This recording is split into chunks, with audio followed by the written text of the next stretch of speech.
Hi, my name is Kevin Taylor. When it's a Saturday, it is Scandal Day. Welcome to Without Due Respect.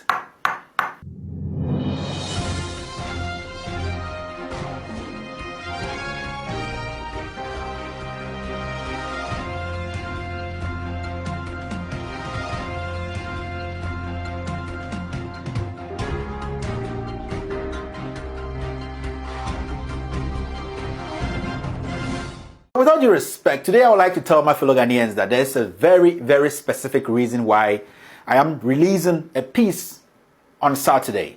I will tell you the reason later, but for now, I would like every Ghanaian to understand that the NYA boss, the National Youth Authority boss, Emmanuel Sin Nyate Assegrey, knows about what I'm going to talk about today. The director of the BNI, he also knows about what I'm going to talk about today. Mr. Kandapa has an idea of what I'm going to discuss today. Former PPA boss AB Adjei knows about this specific incident. And the sports minister Isaac Kwame Isiama also has an idea of what I'm going to discuss today. They've actually known about this since the 14th of June 2019. All these men I have mentioned have an idea about this. Now, I also want to send out this caution. It's not actually a warning. This caution to the new PPA boss. Chairman, new boss, I would like to tell you that don't dare try to cover up anything, any procurement breaches that's coming from the NYA. Don't dare. Our investigations have shown that you are trying to put something together to defend Assegrey of NYA, the acting CEO of NYA. And my very good advice to you, the new boss of PPA, is that don't dare make a mistake. Everything I'm going to talk about today, we have documents, we have videos, we have chats. So don't ever try to cover up for Nyate Assegrey, that's the acting CEO of NYA. Now, before I start this, I would like to let everyone understand a little background of the acting CEO of NYA. Now, this gentleman, before this whole thing, Nana Addo Dankwa Akufo-Addo, the president, actually appointed him. Mr. Assegrey was appointed by Nana Addo, and the honest truth is he does not have the minimum qualification to head the NYA. The laws governing NYA says that the occupant needs to have a first degree, at least a degree, to be able to head the NYA. Now, these are the facts. Mr. Assegrey, who is the acting CEO of NYA, has an HND diploma. I'll say this again. Mr. Assegrey, who is the acting CEO of NYA, the National Youth Authority, does not have a degree.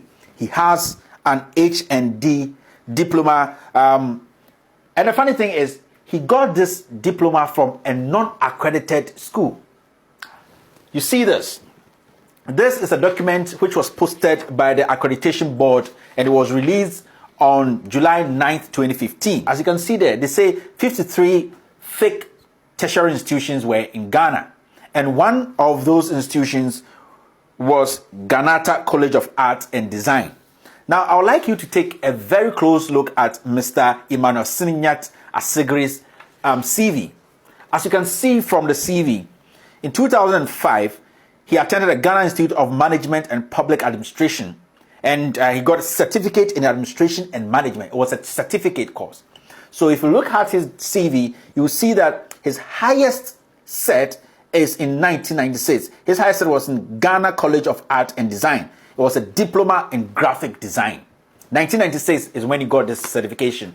And later, the accreditation board came out to say that this school wasn't accredited to grant anyone certification. So, as we speak now, Mr. Assegrey, who is the acting CEO of NYA, does not have the right qualification to lead the NYA. I just wanted to give you people an idea of who the CEO is and his background. Now the scandal. So I would like people to take note of the dates. They are very, very, very important here because the date makes the difference in the story. Now, in On the 11th of February 2019, the acting CEO of NYA, Mr. Asigri, signed with Prevost Limited what the two parties, meaning Mr. Asigri and the CEO of Prevost Limited, consider an MOU. The agreement was to train youth in street light repairs. Basically, that was it. They were supposed to train youth in street light repairs. The acting CEO, who is Mr. Asigri, had informed management of the NYA that, so Mr. Asigri actually informed NYA management that the governing board of the authority, that is the board of NYA, had approved. You have to take your time and listen to these words very well. He told the management of NYA that the board had approved in its programs for the NYA and Prevost Limited to undertake street light repairs training for 500 youths for a period of 30 days at a cost of 4,525,500 Ghana cedis. 4,525,500 Ghana cedis. They were going to train 500 youth for just 30 days, and the amount they were going to spend was 4.525.500 Ghana. Those who think 4.5 new Ghana cedis is not big money, I would like to tell you that when we say 4.525 new Ghana, we're talking about 40.5 billion old Ghana cedis. This is what we're talking about. 40.5 billion old Ghana cedis to train people to install street lights and repair them. 40.5 billion old Ghana cedis. Now, this happened on the 11th of February 2019. 11th. Just 1 month. Just 1 month. A check was issued to the company. Yes, Prevost company. A check was issued to them. A check of 1.8 million Ghana cedis. In old Ghana cedis, that is 10.8 billion. After a month, you have to also understand that the CEO, he did this by not subjecting the whole training program to public bid. He did not open it up for the public to also bid. Just after a month, he paid this company 1.8 million Ghana cedis. In old Ghana cedis, we're talking about 10.8 billion. He paid it to them. And then you can see that, we are not just making things up. This payment actually, it's reflected in the cash book of the NYA. As you can see on the street, that's the cash book. If you look in the cash book of the NYA, you see Prevost Limited advanced mobilization for training 500 youth in street light installation and repairs. And the amount is there. The amount is 1.810.200. And then the reference number is 329071.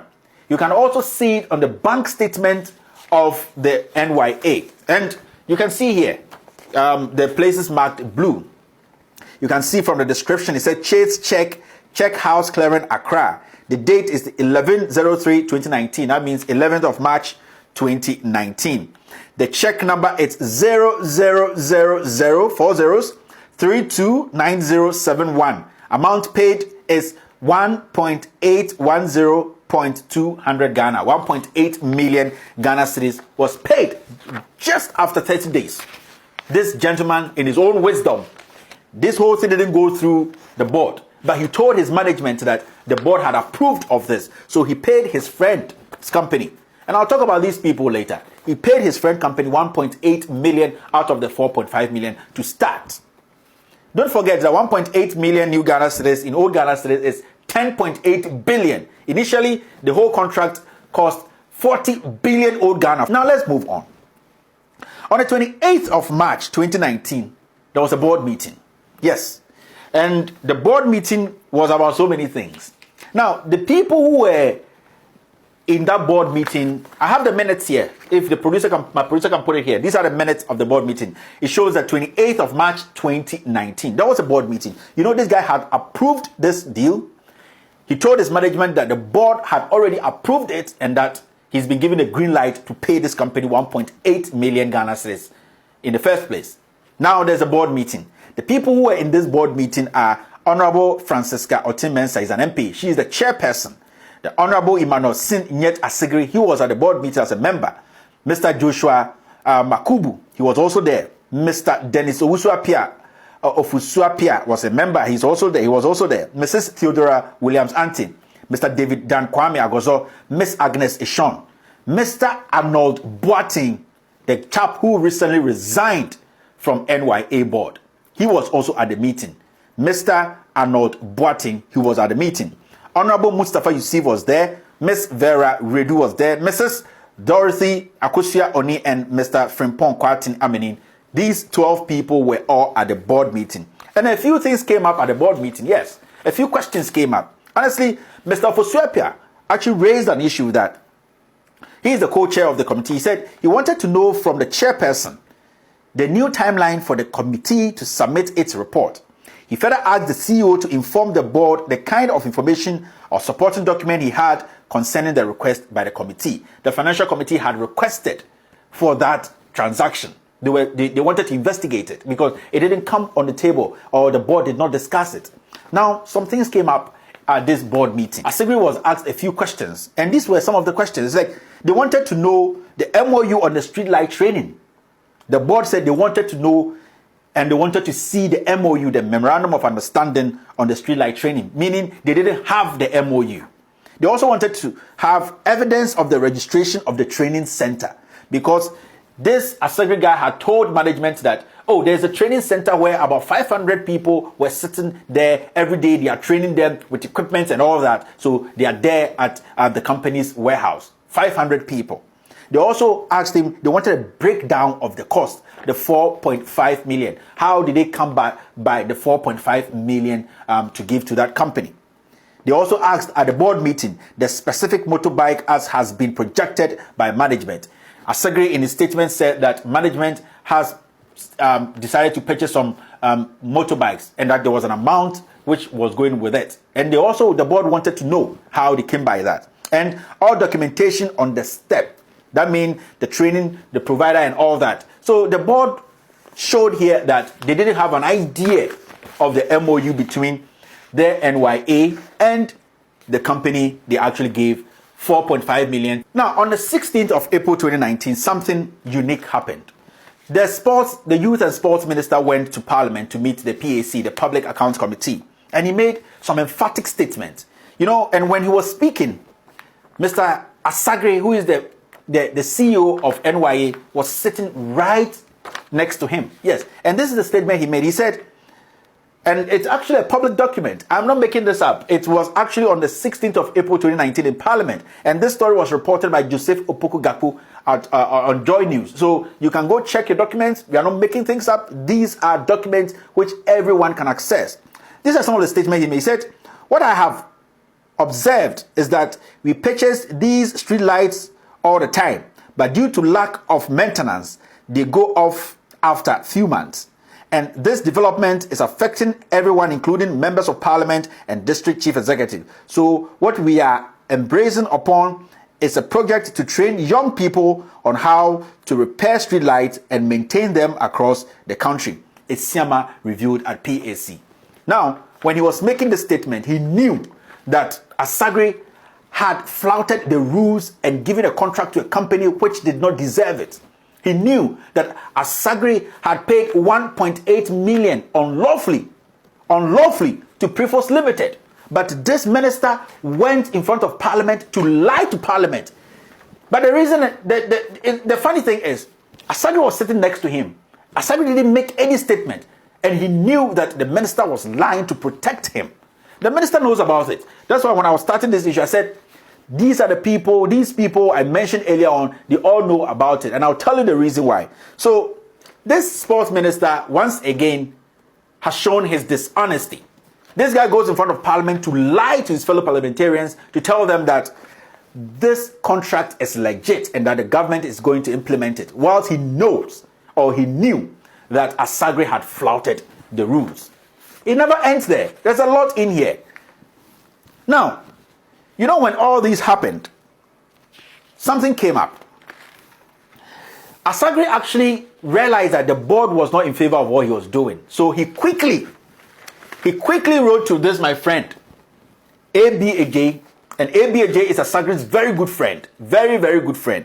What he did was, he wrote to A.B. Ajay to tell A.B. Ajay that, A.B. Ajay, I have done this and that and that. And that I want you to give me the green light so that when the board sits again, the board will know that I did the right thing. And you know what he did?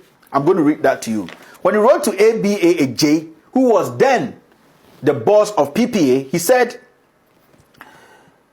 requesting for ratification of use of the single source procurement method to engage Profos Limited for the training of 500 young people in the areas of streetlight installation, maintenance, and repairs. So he actually wrote to ABAJ on the 27th of May 2019, thinking that would work because ABAJ is his good friend and he had directed him what to do. So he was like, write to me. When you write to me, I will sit on letter and I'll tell the board that the procedure or the process is still ongoing so that you could push your agenda forward. But you know what the board did? The board had other ideas. The board also wrote to the PPA. That time, ABAJ was the CEO of PPA. And this is what the board said. It said, at the board technical committee meeting number 27, 2019, held on Wednesday, 19th June. So you have to understand that the board met all the way in March, and they met again 3 months. So they met on the 19th of June 2019. It's every 3 months. Now, the board noted the content of your request and decided that a team of investigators from the PPA should be assigned to your firm to investigate the circumstances that gave you cause to undertake the procurement activity without prior approval of the PPA to enable us to process your application. If ABAJ was a legit, reasonable person who was occupying this position, what he would have done the first time he received a letter from Asigri, before receiving a letter from the board, he was supposed to ask him, did you go through the right process? Did you make sure that the tendering process was done? Did you make sure that it went through the board? He shouldn't have even entertained Asigri's letter in the first place, because he should have told Asigri, you have flouted the law from day one. But you know what ABA did? He kept the letter. And then what happened? Azuri exposed him, so he couldn't live to make this thing work. That's why I was saying that if the new CEO, the new boss of PPA is thinking to protect Asigri in this procurement breaches, he should think twice, because we would let him know where he started and where he's ended. I have documents here, recordings, emails, text messages. We have documents, and everything that we're saying here, we have documents to it. We are not just saying anything. So the new PPA board should understand that the initiative or the step he wants to take now by covering up for Asigri, who is the CEO of NYA, he shouldn't dare. Don't dare, boss. Don't. So this is what happened. ABA told Asigri, write to me. When you write to me, I will just say, oh, the procedure is right. But he couldn't survive that, and he left office.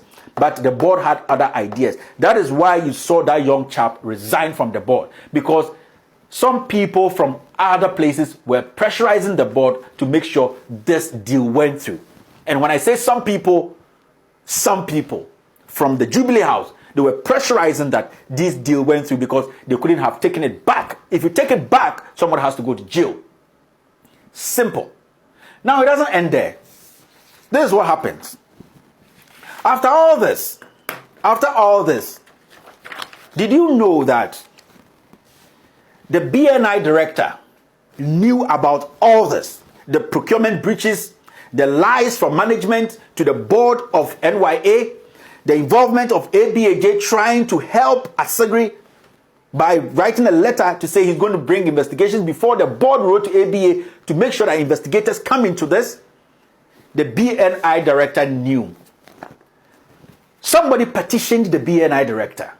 Yeah, a citizen of Ghana petitioned the BNI director on the 14th of June 2019. 14th of June 2019. And they held on to this letter. In fact, Kandapar told the BNI director that that letter should be blocked. No investigation should be conducted. The sports minister was CC'd in the petition. Yes, the sports minister was CC'd. ABA was CC'd. The list goes on. Kandapar was CC'd. PPA boss, that's ABAJ, he was also CC'd. The sports minister was CC'd. Asigri himself was CC'd in the petition. And the petition was simple. The petitioner said that, BNI, Mr. Investigator, go in there. This is what I have detected. I have evidence. I have documents. There is a breach of procurement law, and that you have to make sure the culprits are apprehended, prosecuted, and jailed. But the BNI board said no, because Mr. Kandapar said no. This is the kind of Ghana we are managing today. 4.5 million Ghana cedis has been paid to a company. As we speak now, they already took 1.8 million. And from that time, from February till now, tomorrow is the 1st of September. Nobody has said anything. And they are gradually paying this money to this company without going through the due process. And when you speak about these things, you get some ignorant people who come to attack you and say, oh, you can't speak English because what you are saying doesn't make sense. You cannot speak English. Stupidity. The message is what is important. What we are doing here is not to please anybody. What we are doing here is to make sure that our country is saved from criminals who have been given positions. It doesn't end there. Now, I have a person here. That person is the BNI officer who is handling this case. Because when the petition was taken to BNI, an officer was given that assignment to handle it. So I'm going to put the officer's name out. Because I know these people, they are liars. They'll come around, come lie to people. I'm going to put the officer's name out. I'm going to put the officer's phone number out. And I'll expect Ghanaians to call this officer and ask him, Mr. Officer, is it true that you are the one handling this case? And why haven't you moved forward? What's the status of the investigation? The officer's name is Mr. Danso. He's at the BNI office. Mr. Danso. His phone number is 0244 974051. The officer's name is Mr. Danso. His phone number is 0244 974051. Every concerned citizen can call this officer and say, Mr. Officer, we heard and we have fact that you are handling this case and it's on record. Do you know anything about this case and what is the status? Ladies and gentlemen, I have always been saying, let's focus. Let's focus and we will get the last cent. I've always said that I am finishing the work Martin Amidu couldn't finish. He started with his own party, the NDC, started talking about corruption. He didn't finish. I am also starting with my own party, the NPP, and I'm going to make sure that I complete the questioning. Ladies and gentlemen, my name is Kevin Ekobedu Taylor, and this is With All Due Respect.